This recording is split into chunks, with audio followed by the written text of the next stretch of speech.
Nobel Laureate Mohammed Yunus to head Bangladesh's interim government.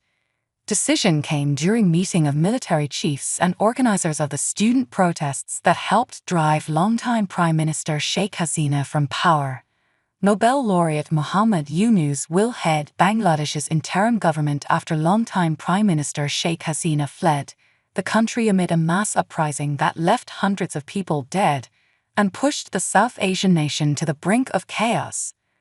The decision, announced early on Wednesday by Joynal Abedin, the press secretary of the country's figurehead President Mohammed Shahabuddin, came during a meeting that included military chiefs, organizers of the student protests that helped drive Hasina from power, prominent business leaders and civil society members.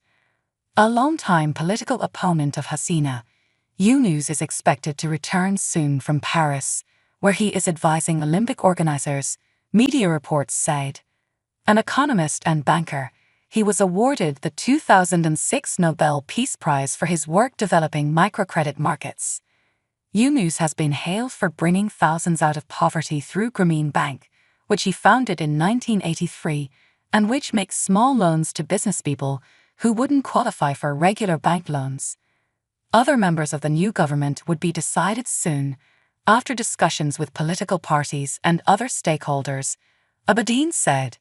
The president had dissolved parliament on Tuesday, clearing the way for an interim administration and new elections. Shahabuddin also ordered the release of opposition leader Khaleda Zia from house arrest, a longtime Hasina rival who was convicted on corruption charges in 2018. Yunus, who had called Hasina's resignation the country's second liberation day, had faced corruption charges during her rule that he derided as politically motivated. He could not immediately be reached for comment, but a key organizer of the protests, Nahid Islam, said he had agreed to head the interim administration.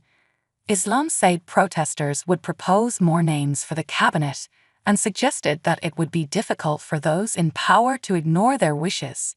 Hasina fled to India by helicopter as protesters defied a military curfew to march on the capital, with thousands eventually storming her residence and other buildings associated with her party and family. The news that Yunus would leave the interim government came amid reports that Bangladesh's army chief, Gen.